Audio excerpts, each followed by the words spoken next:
Politik identitas di tingkat lokal. Politik identitas di tingkat lokal merupakan fenomena kompleks yang melibatkan mobilisasi identitas etnis, agama, dan budaya untuk meraih atau mempertahankan kekuasaan dan pengaruh dalam arena politik lokal. Desentralisasi yang seharusnya mendekatkan pemerintahan ke masyarakat, terkadang justru memperkuat politik identitas karena memberikan ruang lebih besar bagi aktor lokal untuk memanfaatkan identitas sebagai alat politik. Yang pertama yaitu etnisitas dan politik lokal. Mobilisasi etnis, yaitu etnisitas sering menjadi basis mobilisasi politik di tingkat lokal. Pemimpin lokal dapat menggunakan sentimen etnis untuk menggalang dukungan, terutama dalam konteks persaingan sumber daya atau jabatan politik. Yang kedua yaitu konflik etnis, yaitu persaingan politik yang dipicu oleh etnisitas dan memicu konflik, terutama di daerah dengan komposisi etnis yang beragam dan sejarah konflik antar etnis. Sekian dari saya, materi selanjutnya akan saya kembalikan kepada rekan saya Widya. Kepada Widya, saya persilakan.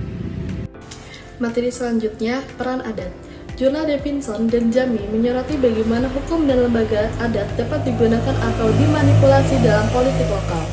Adat bisa menjadi sumber legitimasi bagi politik pemimpin lokal, tetapi juga dapat menjadi alat untuk mengeksklusi kelompok etnis tertentu dari akses ke sumber daya atau kekuasaan.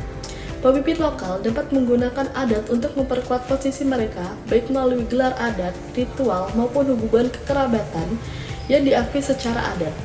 Dengan demikian, adat berfungsi sebagai sumber otoritas politik yang sulit digugat oleh pihak luar. Namun, kekuatan adat ini juga dapat disalahgunakan kepentingan politik tertentu. Dalam beberapa kasus, kelompok yang mendominasikan secara adat menggunakan aturan adat untuk membatasi akses kelompok lain terhadap hak politik atau ekonomi. Misalnya, dalam sistem kepemimpinan tradisional, hanya individu dari garis keturunan tertentu yang dapat menjadi pemimpin, sehingga kelompok lain tidak memiliki kesempatan yang sama untuk berpartisipasi dalam pemerintahan lokal. Selain itu, hukum adat dapat digunakan untuk mengatur kepemilikan tanah dan sumber daya yang berpotensi mengesampingkan. Selanjutnya, desentralisasi dan etninitas. Desentralisasi dapat memperkuat politik etnis jika pemerintahan daerah memiliki otonomi yang besar dan tidak ada mekanisme pengawasan yang efektif. Pemerintahan daerah dapat membuat kebijakan yang diskriminatif terhadap kelompok minoritas. Misalnya, dalam alokasi anggaran, pemberian izin usaha, atau rekrutmen aparatur sipil negara, kelompok minoritas seringkali mendapatkan akses yang terbatas atau diabaikan. Selain itu, desentralisasi dapat memunculkan politik identitas di mana elit lokal memanfaatkan sentimen etnis untuk memperoleh dukungan politik. Mereka bisa membingkai isu-isu etnis sebagai cara untuk membangun loyalitas masyarakat. Bahkan, jika hal tersebut memperdalam perpecahan sosial, dalam beberapa kasus, kebijakan berbasis etnis ini menciptakan ketidakadilan struktural yang sulit diperbaiki karena di bawah sistem otonomi. Pemerintahan pusat memiliki keterbatasan dalam mengintervensi kebijakan daerah. Selanjutnya, politisasi agama. Agama juga sering menjadi faktor penting dalam politik lokal, terutama di daerah dengan mayoritas penduduk agama tertentu. Pemimpin lokal dapat menggunakan simbol-simbol agama atau retorika keagamaan untuk mendapatkan dukungan politik. Dalam beberapa kasus, politisasi agama dapat memperkuat identitas kelompok dan meningkatkan partisipasi politik. Namun, jika digunakan secara eksklusif, hal ini bisa memicu polarisasi sosial. Pemimpin yang menggunakan agama secara politik mungkin akan menerapkan kebijakan yang lebih menguntungkan kelompok agama tertentu dan merugikan yang lain. Selain itu, kelompok-kelompok tertentu bisa menggunakan isu agama untuk mendiskreditkan lawan politik, seperti dengan menuduh mereka tidak cukup religius atau menentang nilai-nilai agama. Taktik semacam ini dapat menyebabkan ketegangan sosial, mempersempit ruang demokrasi, dan bahkan mendorong munculnya intoleransi. Selanjutnya, materi konflik agama. Konflik di negara Indonesia tidak dapat dilepaskan dari adanya pengaruh politik dan paham keagamaan. Simbolisasi agama dan politik menjadi bagian dalam konflik yang sering berhadapan. Pengaruh ini disebabkan oleh adanya kekuatan politik yang dengan disengajakan meletakkan agama sebagai sebuah alat pergerakan. Agama dalam konteks politik lokal adalah entitas kompleks yang bisa menjadi perekat sosial sekaligus pemicu konflik. Seperti halnya etnisitas, agama memiliki potensi menjadi sumber identitas yang kuat, memberikan kerangka moral dan membentuk pandangan dunia individu serta kelompok. Namun, ketika perbedaan interpretasi, klaim kebenaran eksklusif atau politisasi identitas agama, persaingan antar kelompok agama dan penggunaan isu-isu agama yang terjadi dalam politik dapat memicu ketegangan dan kekerasan. Selanjutnya, peran ulama dan tokoh agama dalam politik lokal. Ulama dan tokoh agama memainkan peran penting dalam dinamika politik lokal, terutama dalam pemilihan kepala daerah melalui dukungan moral, penyebaran pesan politik, dan mobilisasi massa. Dukungan moral dari ulama berpengaruh karena mereka menghubungkan karakter kandidat dengan nilai-nilai agama.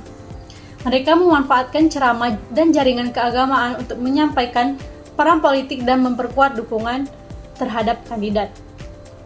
Ulama juga berperan sebagai penerus dakwah yang kini merambah ke dunia politik pasca reformasi, sehingga mempengaruhi arah kebijakan publik agar mencerminkan nilai keislaman. Namun, keterlibatan ulama dalam politik memunculkan kritik dan risiko fragmentasi sosial akibat politisasi agama. Penting untuk menjaga keseimbangan antara peran agama dan politik untuk menghindari konflik sosial. Penelitian merekomendasikan regulasi yang jelas tentang peran tokoh agama dan politik dan pendidikan politik bagi masyarakat untuk mendorong pemilihan yang rasional. Kemudian, materi desentralisasi dan agama. Desentralisasi membuka peluang bagi pemerintah daerah untuk membuat peraturan daerah atau perda, termasuk yang bernuansa agama atau syariah. Namun, penerapan perda syariah dapat menimbulkan kontroversi dan konflik, terutama jika ada kelompok minoritas yang merasa hak-haknya terancam, karena dianggap bertentangan dengan prinsip hak asasi manusia dan pluralisme. Desentralisasi memunculkan beragam regulasi berbasis syariat Islam di berbagai daerah.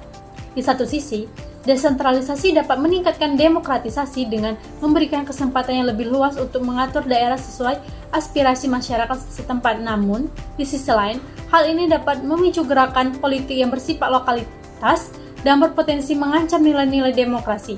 Pemerintahan daerah sebenarnya tidak memiliki hak otonom untuk mengurus masalah agama karena kewenangan tersebut sepenuhnya milik pemerintahan pusat. Selanjutnya saya akan membahas tentang pengelolaan keragaman di tingkat lokal. Pengelolaan ini memang diperlukan pendekatan yang sangat hati-hati untuk memastikan terciptanya kedamaian dan mencegah konflik di antar masyarakat. Adapun cara yang dapat dilakukan, yang pertama, inklusivitas. Inklusivitas harus menjadi landasan dalam setiap kebijakan pengelolaan keragaman. Pemerintah daerah perlu melakukan pendekatan yang lebih sensitif terhadap kondisi sosial masyarakat dengan memastikan keadilan dan distribusi sumber daya seperti pendidikan, layanan kesehatan, dan pekerjaan. Akses yang sama juga harus diberikan kepada kelompok minoritas yang mungkin secara historis terpinggirkan. Lalu yang kedua yaitu melalui dialog dan mediasi. Dialog antar kelompok baik di tingkat masyarakat maupun antara kelompok dan pemerintah sangat penting untuk menciptakan rasa saling percaya. Program mediasi yang melibatkan tokoh masyarakat, pemimpin agama, dan pihak yang netral bisa menjadi solusi jangka panjang untuk mengatasi ketegangan yang muncul. Mediasi yang baik juga memungkinkan untuk menemukan solusi yang tidak merugikan salah satu pihak. Lalu yang ketiga, peran pemerintah daerah. Selain kebijakan yang inklusif, pemerintah daerah perlu memastikan bahwa aparat penegak hukum dapat bertindak secara adil tanpa diskriminasi. Mereka juga harus menjadi fasilitator dalam menciptakan ruang-ruang yang memungkinkan interaksi positif antar kelompok yang berbeda. Selanjutnya, pendidikan multikultural.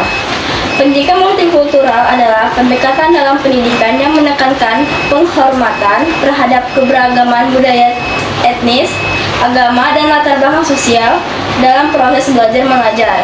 Tujuannya adalah untuk menciptakan lingkungan pendidikan yang inklusif, adil, dan saling menghargai. Pendidikan ini berupaya membekali peserta didik dengan pemahaman yang lebih luas tentang berbagai budaya, menanamkan nilai toleransi, serta mencegah diskriminasi dan prasangka.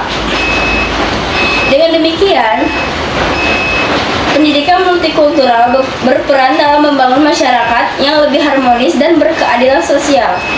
Adapun pendidikan multikultural tidak hanya tentang mengenali perbedaan, tetapi juga membangun pemahaman yang lebih dalam mengenai budaya lain serta menanamkan sikap toleransi dan menghormati keberagaman.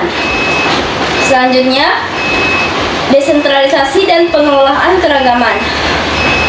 Desentralisasi adalah proses pelimpahan wewenang dari pemerintah pusat ke pemerintah daerah untuk meningkatkan efektivitas pelayanan publik dan partisipasi masyarakat dalam pengambilan keputusan. Sedangkan pengelola keragaman mengacu pada upaya menjaga harmoni dalam masyarakat yang memiliki perbedaan budaya, agama, suku, dan bahasa. Ini mencakup kebijakan inklusif, pendidikan multikultural, serta mekanisme resolusi konflik yang memastikan setiap kelompok merasa diakui dan dihormati. Dalam konteks desentralisasi, pengelolaan keragaman menjadi lebih efektif karena kebijakan dapat disesuaikan dengan karakteristik dan kebutuhan masyarakat tingkat lokal. Dijelaskan dalam jurnal Northrop dan Coulter menyoroti bahwa desentralisasi dapat menjadi peluang atau tantangan dalam pengelolaan keragaman. Jika dikelola dengan baik, desentralisasi dapat memberikan ruang bagi partisipasi masyarakat dalam pengambilan keputusan dan pengembangan kebijakan yang sesuai dengan kebutuhan lokal. Namun, jika tidak dikelola dengan baik, desentralisasi dapat memperburuk polarisasi dan konflik. Terima kasih. Politik identitas di tingkat lokal merujuk pada penggunaan identitas kelompok tertentu, seperti etnisitas, agama, atau gender, sebagai basis mobilisasi politik dalam konteks pemerintahan daerah. Strategi ini sering dimanfaatkan oleh kandidat atau partai politik untuk memperoleh dukungan dengan menekankan kesamaan identitas antara mereka dan pemilih. Contoh kasus politik identitas di tingkat lokal yaitu pemilihan kepala daerah di Kota Makassar pada tahun 2020. Penelitian ini dilakukan oleh Yakub dan kawan-kawan, yaitu membahas politik identitas gender dalam Pilkada Kota Makassar 2020. Fatmawati Rusdi, satu-satunya kandidat perempuan, berhasil terpilih sebagai Wakil Wali Kota Makassar. Strategi kemenangannya melibatkan komunikasi langsung dengan masyarakat, khususnya melalui pendekatan kepada kelompok-kelompok perempuan, seperti majelis taklim dan komunitas olahraga. Dari contoh tersebut, dapat disimpulkan bahwa politik identitas di tingkat lokal sering digunakan sebagai strategi untuk meraih dukungan dengan memanfaatkan kesamaan identitas antara kandidat dan pemilih. Namun, penggunaan politik identitas juga dapat memicu polarisasi di masyarakat jika tidak dikelola dengan bijak.